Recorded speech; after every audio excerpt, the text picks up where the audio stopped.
guys, it's Kristen. Welcome back to my channel. So today is going to be part 2 of my reading wrap up for October. If you guys haven't already watched part 1 and now know that it's a part 2 video, welcome. Here you are. I will link the last week's video in the description below. So I ended up having to split it up because it was going to be like a 2-hour long video almost if I didn't split it up. So I decided to save y'all having to go through that and just split it into 2 videos. However, I'm gonna have to work on being able to cut down how much I talk about these because Sarah Caroli read the same amount of books as me in October and she had a 22-minute video. How she got it to be 22 minutes, I have no idea because I still felt like she talked about a lot of the good things and gave her ratings. So I'm gonna have to work on making my stuff a little bit smaller for y'all, but here are the ratings for the rest of the books that are going to be in this video. So the next book I read after that is The Grimrose Girls by Laura Pohl, and I'm giving this one a 4. I really like this book. I didn't realize it was part of a duology. It made me super mad that it's part of a duology because now I have to wait to buy the book this month, just like Six of Crows, Yuki, Ella, and Rory. And their best friend Ari ends up dying on the first day of school. And shortly after that, Nani ends up showing up to take Ari's place. And they don't really like that. And I thought at first maybe like Nani's father killed Ari to get her a spot in the school. Because like she's coming to meet her father is what she thinks. And then her father's not there. But while this is going on, their friends are trying to figure out what happened to Ari. Why did she die? Like, they don't think she killed herself because she ended up drowning in a lake. So they're like, she can't swim. She wouldn't go to the lake at night to swim. Like, she was obviously killed. And so they're trying to figure out what happened to her. And they end up finding a fairy tale book. And the book is all the fairy tales have really terrible endings. And, like when they're going through the book, they start realizing that Ari had put certain people with certain stories that represented them. And so like there's other murders going on that kind of fulfill that that assumption, and you realize that there was girls in the past that this happened to too. And Penelope, who got really close to Ari at the end because Ari had broken up with her boyfriend and like just felt like her friends couldn't understand what she was going through because Yuki is asexual, Rory's gay but doesn't really have relationships, and Ella can't have relationships because she lives in an abusive household and doesn't want people to know what she's going through. So like she just felt like none of her friends could understand her, so she befriended Penelope because they were old friends before Penelope left. And you end up finding out that like Yuki thinks that she's to blame because she told Ari to go kill herself because they got into an argument about said boyfriend. And like Ella is kind of getting closer to Freddie, who's a crush that she has, and like Rory is getting closer to like the crush that she has. And you find out that Nani's father worked at the school in order to be able to get her a spot in the school, so he wasn't the killer. And you end up finding out at the big ball that Penelope is the one who's been causing all of these murders. And you end up finding out that Penelope is actually somebody else entirely. So what happened is she was sitting on a bus with the real Penelope, and the real Penelope was complaining about her life because this school is like the elite rich kid school. Like she's like, what do these people, like I'm living on the streets, what do these people have to like really be worrying about? Like, oh, so you didn't do this, oh, so bad, you didn't get to spend all the money that you wanted or something, like how terrible. And she ends up killing the real Penelope and taking her place because she looks like her, and has been the one who's been like facilitating all of these bad things to happen to these girls because she wants her a happy ending. And Yuki ends up killing her with her magic because Yuki touches the book, and when she touches the book, like it awakens these powers in her, and she gets like this magic. And she can like create snow and like cold things, and so she ends up killing. She ends up killing her. And before that happens, like Freddy and Ella kiss, and like Nani and Svenjin kiss, and like everything is very cute up until that point, and then they end up killing Penelope, and like that's the end of the book. So then I was super mad that it was part of a duology, and I couldn't finish it. So recommend this book highly. Like it's really great. Lots of twists and turns, lots of mystery stuff that I left out for you to read. But I really like this book.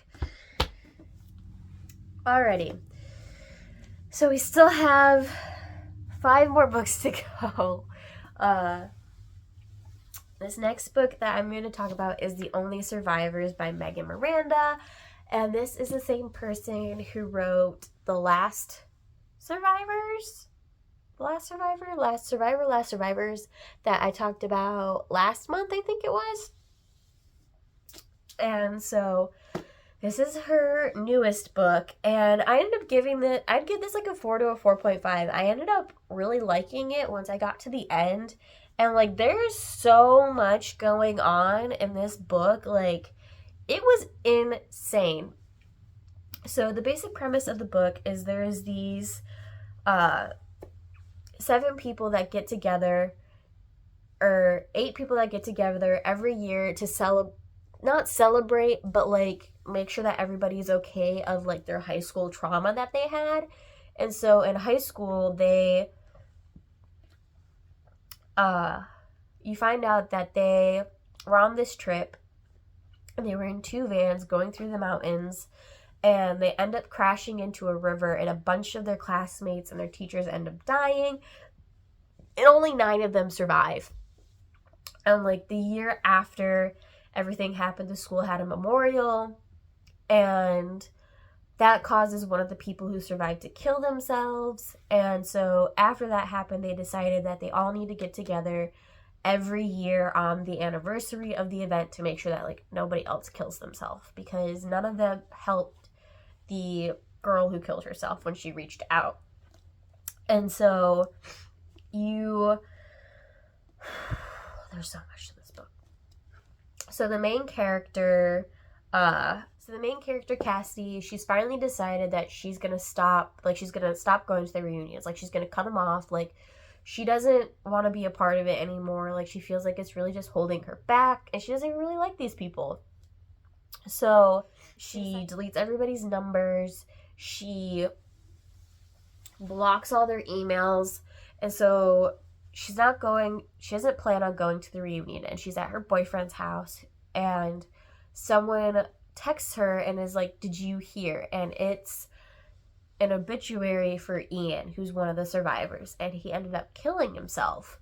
And she and Ian used to have a thing, and she assumes that the phone number is from the person who normally organizes the trip. And so she decides she has to go. So she goes, and she sees all these old people that she used to like be like all the people that she used to hang out with. And she goes down to the beach when she first gets there, and she ends up finding this phone that washes up on shore, and it has like a cracked screen, and like the stranger's walking towards her, and she's like, "Oh, is this your phone?" And he's kind of like off-puttish and is like, "No, it's not my phone, obviously," and it's like cracked. So, and she ends up finding out when she goes to get it fixed that she finds out that it's Ian's phone. So somebody texted her from Ian's phone about Ian dying, like months, because he died like in February, I think, or April or something, and it's like been months since then. And she ends up going through her email because some of the people were talking about how they've been getting offered deals, and like how people are starting to talk about the accident and like things that happened that night that they shouldn't be. And they kind of like accuse her of being that person. She's like, I have no idea what you're talking about. And then she goes back through her emails and she ends up finding that Ian tried to contact her like the week that he died, being like, you're the only person I can trust. And so like she kind of like tries to see what happens, and like every other chapter is like a then and a now situation. So it's like you're learning about their lives now as people, but then like the next chapter will be like an hour into the accident that happened. And so like you end up finding out that like they all try to make Brody go in the river to look for more people, and he's afraid of swimming because he almost drowned, and like they didn't know that, but he's like this super athlete, and they were like, oh, you're going in the river, like we're making you go in the river. And then someone volunteered to go in his place, and like that person ended up dying because the river was too strong. And like he was like, that could have been me, like that could have been me, I would have died. And like going through, like there was a knife that nobody had found, and it was Grace who ended up picking it up. And like all of these things are kind of going on, all these weird things are happening when they're trying to figure out how to get out of the situation that they're in high school. And like the big deal that ends up being is like what happened is they, because like it slowly gets peeled back and peeled back and peeled back and peeled back that they're going on this trip, and one of the people has a crush on the teacher who is driving. And you also find out that there's this kid who cheated on his test, and like the only reason why he went on this trip was to kind of talk to the professor who this girl likes, to be like, you need to fix it, you have to give me credit, if you do this I'm not going to graduate. And you end up with it being that they get into an argument in the forest about it, and the girl who likes the teacher is like listening in, and he is like you have to do this, like you have to give me another chance. And he's like, I already did what I did, like you need to take it up with someone else if you want something to happen with this. And then the kid is essentially like, well, we all know how you look at Grace, like trying to insinuate that like there's something going on between them. And like Grace hears that, and then they find out, and like that kid sits behind the professor in the car when they're driving. And then like it almost gets to the point of view where like you think that maybe this kid purposely like tried to kill the professor and like make them go in the river. And like he ends up escaping with the other people. And like Grace has a knife that somebody has, and it almost makes you feel like that like she stabbed him and like killed him to get revenge for him killing the teacher. And that like the big reason that like they're trying to keep it a secret is like people lived, but they wouldn't climb with the rest of them, so that's why they died. And like that's what they kind of covered up, and they covered up the stabbing for the kid. And in present day, like somebody's threatening to talk about that situation, like threatening to like talk about what really happened that night, since like it all got covered up. And Ian was willing to start talking about it, and he set up a camera because he was trying to catch someone on camera who was like threatening him about it. And you find out that one of the people who like owns the house, King, he was the one who found Ian, but then moved his body so that Ian's death wasn't connected to him. And like just really crazy crap is happening. And like, one person goes missing, and now everybody's worried about her because, you know, she might be dead, and, like, all this crazy stuff happens to go into this mystery and connect all the dots, and then you end up finding out that, like, Clara, who is the person who killed herself a year after, Grace actually went to her and, like, went to help her, and then when she tried to jump, didn't do anything about it. Like, she just let her kill herself because Clara was going to give everybody up and talk about how they did this terrible thing and they let all these people die and they didn't say anything about it because Grace's family covered it up because they're lawyers, and Grace is dating one of the people who is the survivor, and they ended up, like, breaking up, and, like, or not Grace, someone else, and, like, works with Grace, and, like, their families are on the rocks or something like that. And, like, the craziest part of this book is everybody thinks that what caused the crash is they saw a deer, and so they swerved to not hit the deer. And Cassidy has been taking journals. Like, she wrote everything down in a journal to help herself process, and you end up finding out that her boyfriend that she's dating at the time was Clara's sister, and he is the one who is trying to figure out what happened and why his sister died, because he thought that, like, there was some shady business about why she died, and he's the one who ended up killing Ian, and then went after Clara to get the journals from Clara and started dating her just so he could get the journals, and that's how they know everything, is because of her journals. And the craziest part is the accident was because of her, because she had always felt, like, looked over in high school, and, like, nobody ever saw her there, and, like, even the professor herself was, like, when they were taking, like, attendance to make sure that they had everybody for the car, like, completely glanced over her and was like, oh, is Cassidy here? Has anybody seen Cassidy? And she's like, I'm right here. And he's like, oh, like, I didn't see you there, like, trying to play it off as, like, he didn't forget about her.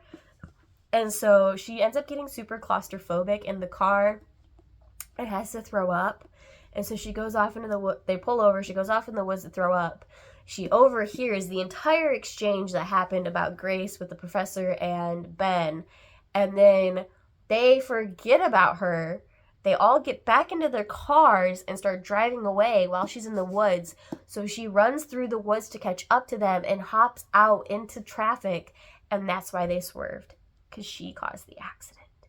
And it was crazy. Like, there's a lot more stuff that goes on in this book to get you to the end, but it was insane once you finally got there. Like, really good book. 4 to 5 stars. Highly recommend. Okay.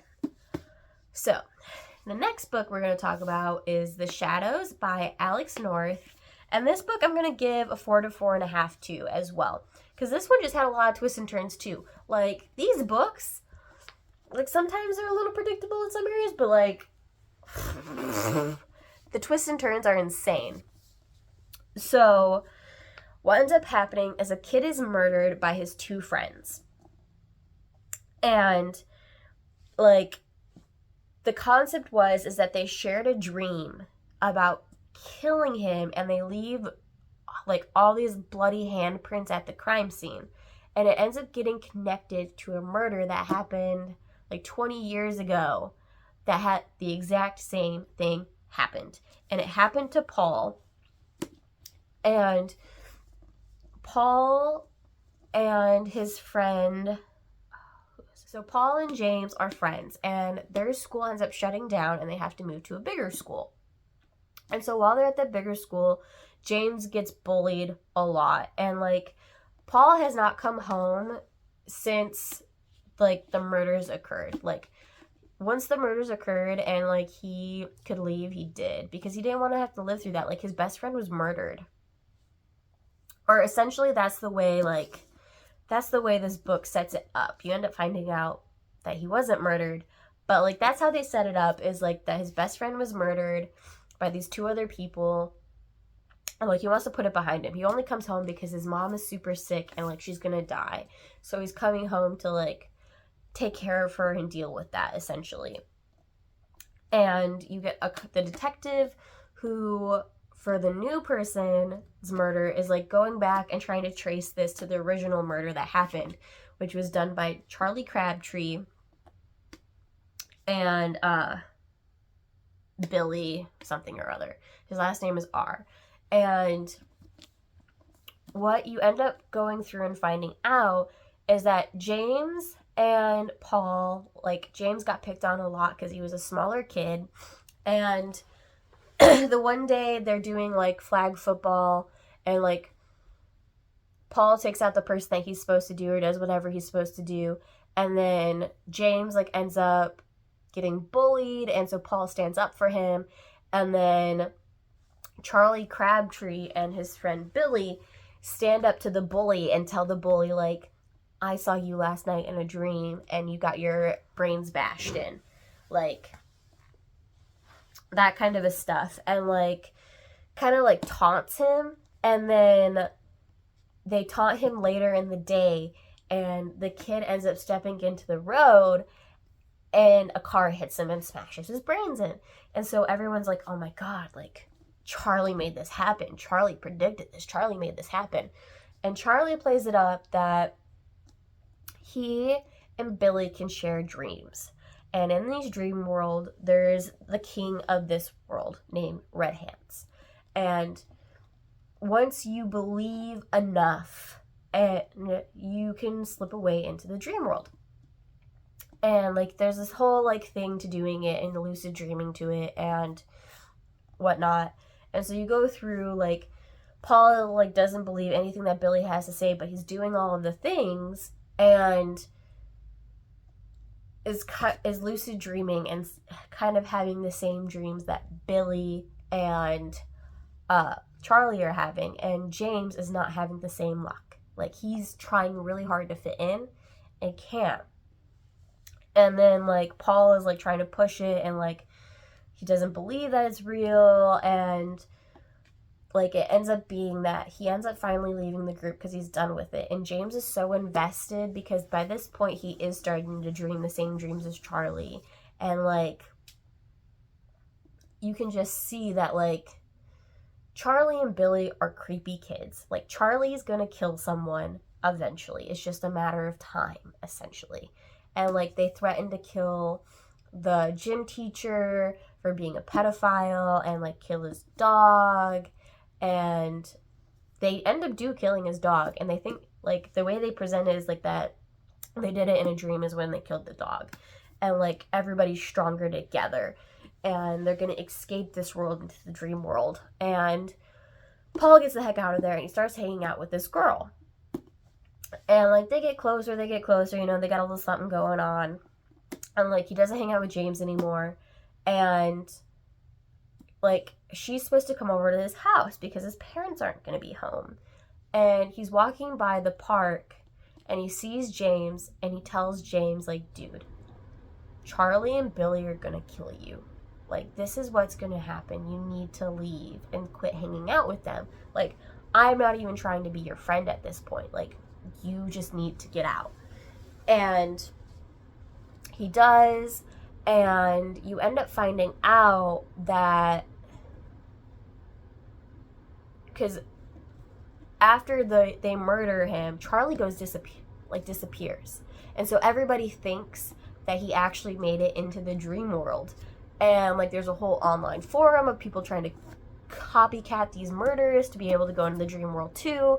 And, like, everybody's like, why did it work for Charlie and not Billy? Why? And there's this person on the forum that's like, well, I was there. So it's like, is that Charlie?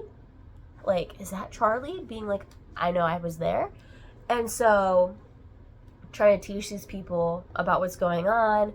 And, like, you just have to believe really hard for it to happen. And so long story short, actually, I can't even make this short because there's still so much to go. So what ends up happening is Paul's waiting at his house, and for the girl to come over, and she never does, and it ends up being that she was murdered at the park that James was waiting at for Charlie and Billy, and Charlie has disappeared, and they think it's his fault, and his mom like goes with him and to the police station, like proves that he's innocent, and you don't even know that this girl is dead because he envisions talking to her as an adult when he goes back. So like he's seeing things, like hearing things, like, so you don't even think that she's dead, and then you find out that she was the one who actually died, and he feels so bad because James was supposed to be in her place and he told James to leave. So Charlie and Billy got mad, and when she was walking by to go to his house, they ended up killing her instead. And you end up finding out that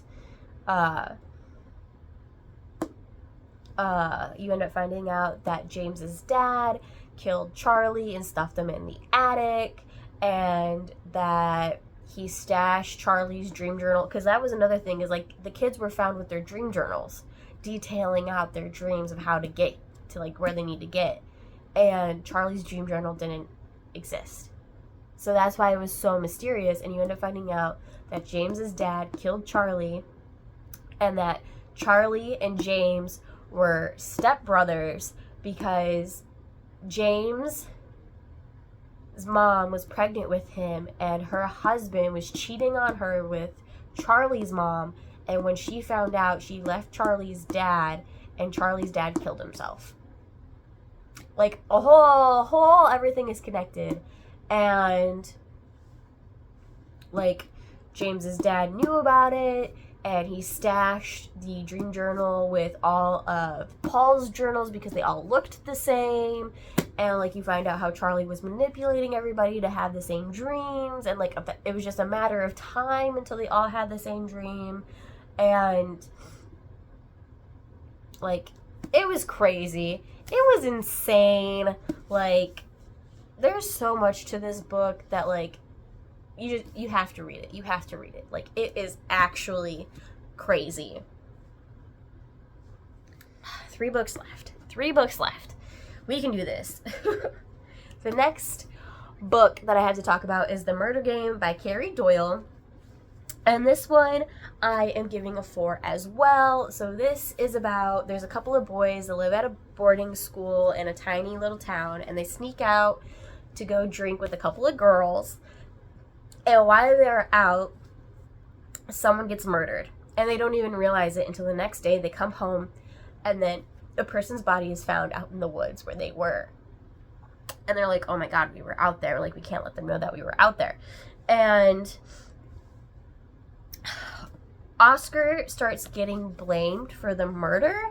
Like, his scarf was the murder weapon. Like, he had to work with the person who was murdered. The person who was murdered was a flirt, and like the dean's new wife, and like it's a whole big like just whole big murder situation. And like they try to pit Luke against Oscar because Oscar's his roommate, and like Oscar's kind of like a bad kid in general, or at least like he's the bad boy of the school, so that's kind of why it's easy to pin it on him. And Luke is like, no, there's no way. And so like he's trying to figure out what happened to exonerate Luke, and like ends up finding out about like how Pippa, who he's kind of into, like killed her best friend. So then he thinks that maybe she did it, and like he obviously thinks the dean did it, and finds him at like his ex-wife's house, and like they have kids together, which nobody knew about, but like they were actually adopted.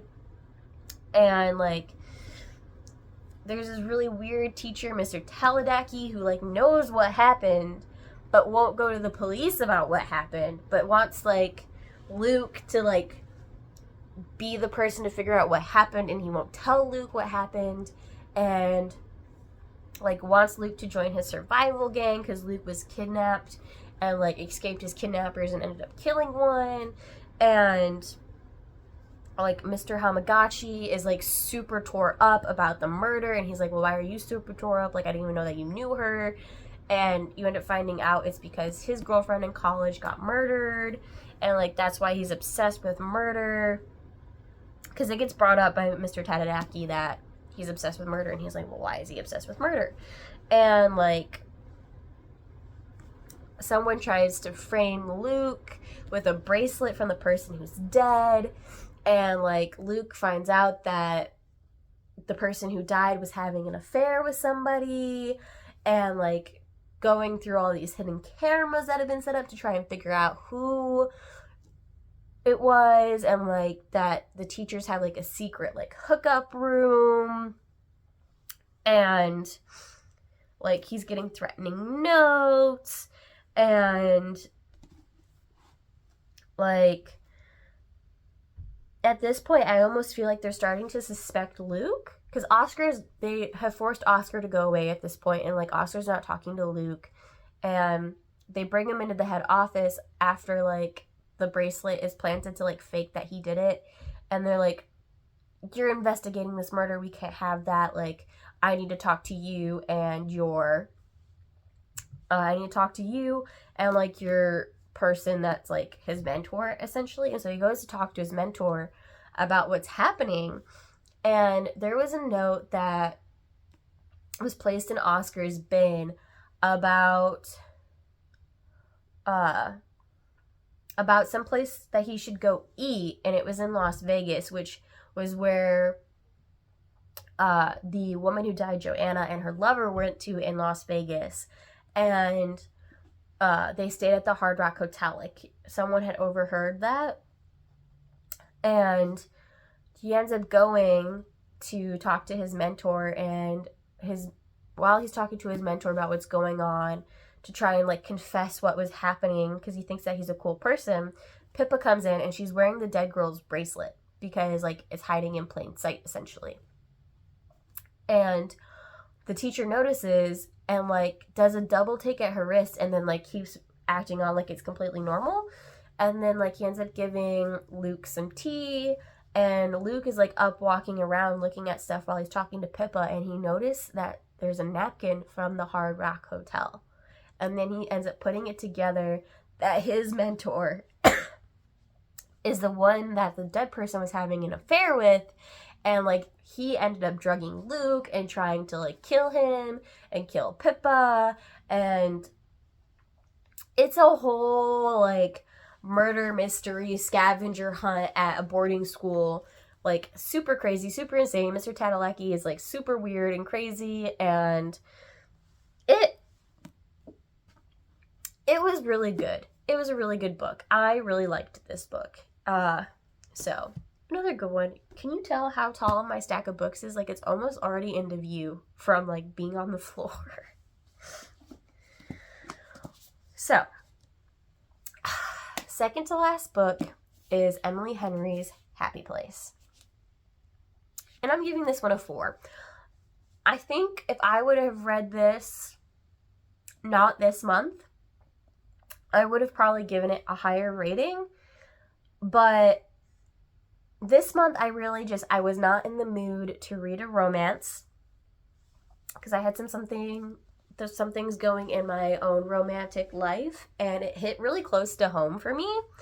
And so I really didn't want to read this book, but I was like, I'm not going to let myself be so upset that I'm not going to read this book because I was so excited to read this book when I first bought it. So I decided to read it anyways, and it did hit really close to home for me in a couple areas. But this book is so good. So Harriet and Wynne have been together throughout college and after college, and they just broke up like 5 months ago. Like they were engaged to be married. They broke up 5 months ago because like Wynne just felt like he wasn't enough for Harriet, because Harriet is becoming a neurosurgeon.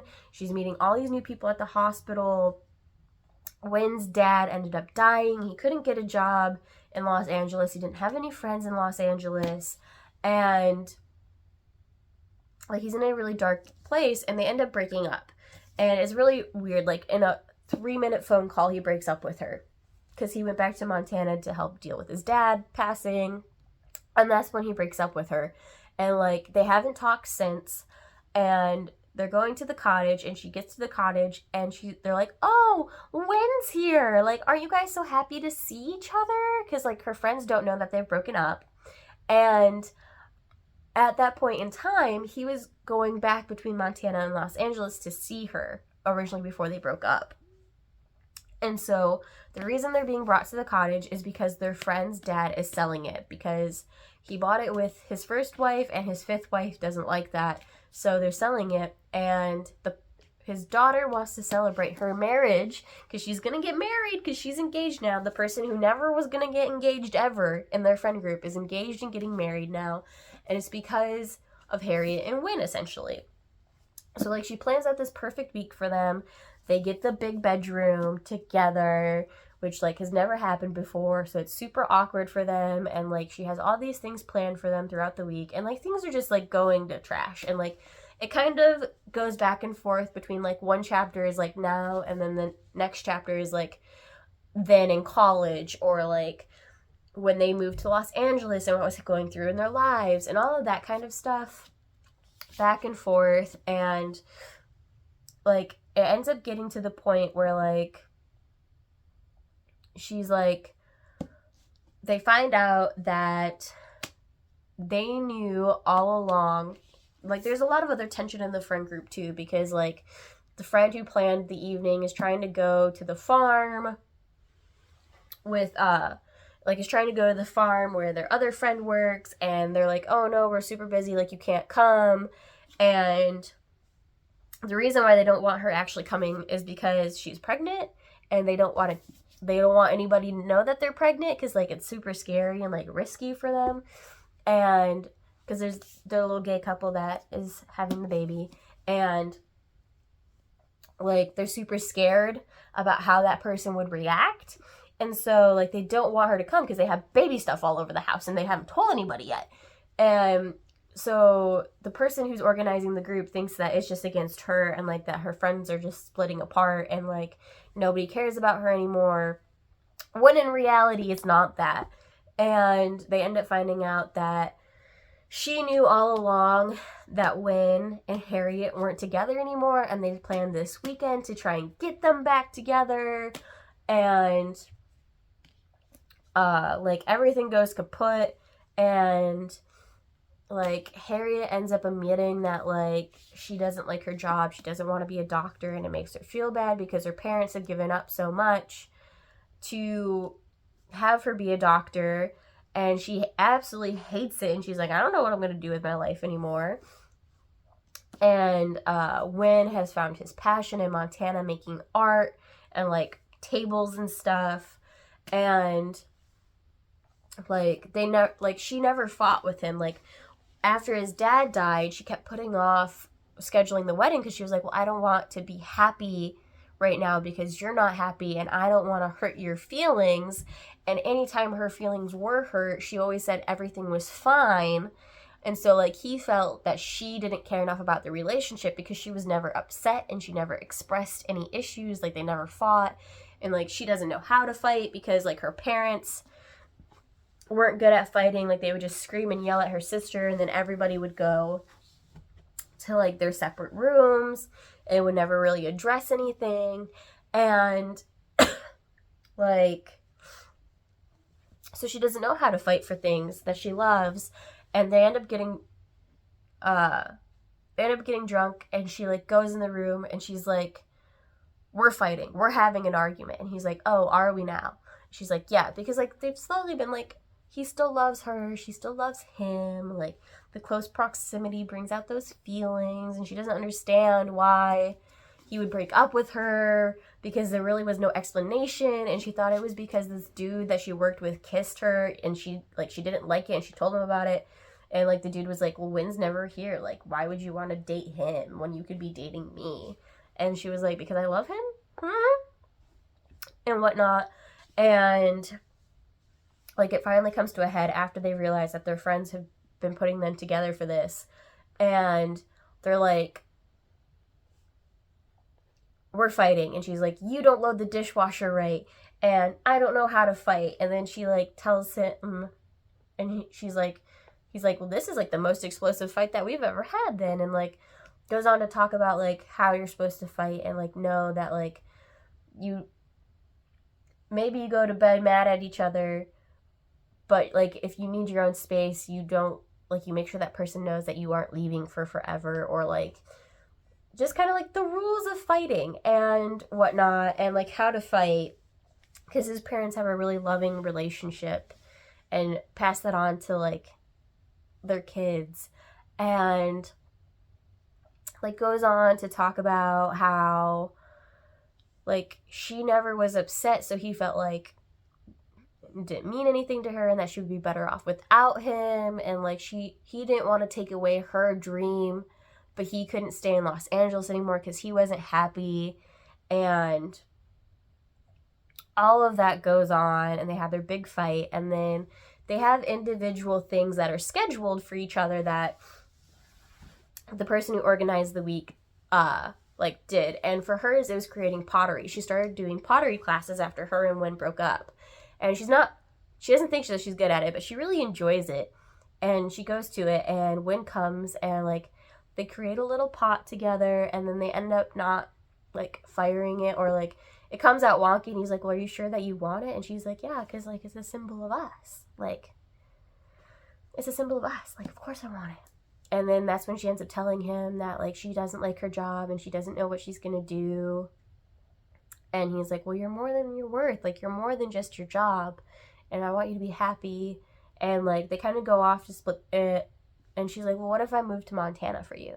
And he's like, well, I don't want you to make a decision because of me, like I want you to do whatever's gonna make you happy. And so like she leaves for the airport, and when she's on the airport, she's getting ready to board the plane, and she realizes like Wynn is what makes me happy. Like she wants to live in Montana. Even if she goes to Montana and then she's unhappy, at least she can say that she tried. And like Wynn ends up chasing her to the airport because she's like starting to run back to go see him to tell him that, and then he chases after her, and they start talking, and she's like, I know that you think you're trying to save me from my own unhappiness by not having me follow you to Montana, but like you are what makes me happy. And it's a whole big love story, and it's so cute. And they end up living happily ever after together in Montana, doing what they enjoy. And like she has to explain to her parents like that she doesn't want to be a doctor, and they're like no, like take a minute, like calm down, like we're gonna come out to Los Angeles to see you. And she's like, you haven't ever visited me, ever, and now all of a sudden you want to come visit me because I'm making too rash of a decision. And so it's very heartwarming and wholesome, and I really did end up liking it a lot. Even if I didn't want to originally read it, I did end up liking it a lot. And finally, the last book I read this month. I didn't plan on this book being in this month's video. I started reading it, and I figured I would finish it in November, and then I finished it on Halloween night. So, the last book that I read in October is They Both Die at the End. And so this is another book that I got in the free stack of books that I got when I was talking about Six of Crows, and I was talking about The Red Queen in my TBR video. And so this book is about, I'm only giving this a 3. It was a fine book. It wasn't terrible, didn't knock my socks off. I read it, finished it, and I probably will get rid of this book, is essentially how I feel about it. But in this book, in the world, there is these people called the Deathcasters, and they know within the 24 hours that you're going to die. So they call you at midnight, and they let you know that you have 24 hours to live and you're going to die. They don't know how you're going to die. They don't know when you're going to die, but you're going to die in the next 24 hours. And in this society, there's lots of different apps for people to either connect, like last friends, so that you have someone to go throughout your day with, or like ones to hook up with. And Mateo is a super shy, introverted kid. he's taking online college classes, like doesn't like to be out in the real world. His dad is in a coma. He is trying to survive on his own. His stove is broken. His neighbors are trying to help him out. And he gets the call that he's going to die. And he's like, well, I regret staying inside now and not doing anything and not going to parties ever because I was too worried about being insecure and that people were going to think I was weird, etc., etc., etc. And so he gets on the Last Friend app and he ends up connecting with Mateo after, you know, a few unfortunate incidences that happen. And Mateo is like this rough kid, like he has like street smarts, he's a foster kid, like, and he gets the call while he's beating up his ex-girlfriend's new boyfriend because he was running his mouth about Mateo. Or not Mateo, running his mouth about Rufus. Mateo meets Rufus. I think I messed that up. Mateo is the shy introverted kid who meets Rufus on the Last Friends app. And he's like rough around the edges and halfway through practically killing this kid, he gets the phone call that he's going to die. And he decides to have a funeral for himself, which is common in this society as like a way to say goodbye. And like his parents already died before him and his sister died before him, and that's why he's in foster care. And so he holds his funeral and his ex-girlfriend shows up with the dude that he beat up. And the dude that he beat up called the cops on him to come and get him at his funeral. And so he's on the run, and then he downloads the Last Friends app because his friends he can't hang out with because he's on the run from the police. And he ends up meeting Mateo, and they kind of go throughout the day living their lives and like doing things that they wanted to do. Like Mateo goes and sees his dad one last time and telling him about his life. He goes and hangs out with his best friend one last time. Him and Rufus go skydiving at like this thing, like this place that like provides safe, risky situations that people like would never want to do on their last day but want to get to experience. And like they go to like the around the world place where it's like this little city center that like takes you around the world so you can experience traveling if you haven't. And so they go throughout the day and they end up falling in love with each other a little bit and getting to experience all these things. And like Mateo comes out of his shell and he ends up punching someone because Peck, which is the guy that Rufus was beating up, like comes back to try and kill Rufus and doesn't because Mateo punches him in the face. And like they go back to Mateo's apartment and they're laying in bed with each other and they're like, don't leave the bed and we won't die. And Mateo leaves the bed to go make them tea because he's super nice. And it ends up causing a gas explosion because of the broken burner on his stove. And that's how Mateo dies. And then Rufus is making a tribute about Mateo on his Instagram because he tries to save Mateo, can't. And then he's at the hospital. He's leaving the hospital after Mateo is dead. And he like goes and talks to his dad, Mateo's dad, about it. And as he's leaving the hospital, he's making a tribute to Mateo, and he steps out into traffic, or he steps out in the road without looking and gets hit by a car. Super sad. But, it's fine. I mean, I like the concept of, like, you get 24 hours to live. How would you want to live your life? Like, what would you do to, like, live the life that you never got to live and, like, come to terms with the fact that you are 17, 18-year-old kids dying?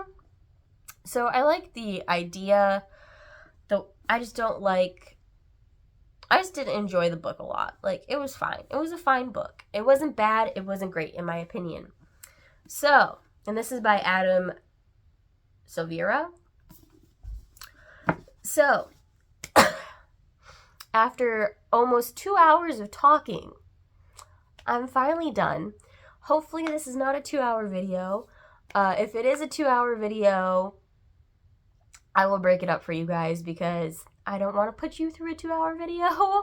But as we all know, I can ramble and talk a heck of a lot, and this was a lot of books to read.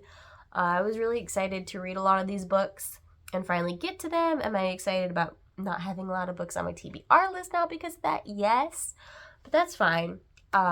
Let me know what you guys think about these books. Is there any books that you want me to read now that my TBR list is really short? I mean, I still have a lot of books on my to-be-bought list, but Is there anything that you guys think I should read? Do you agree with my opinions on these books? Do you not agree with these opinions on my books? Let me know, and I will see you guys in the next one. Bye!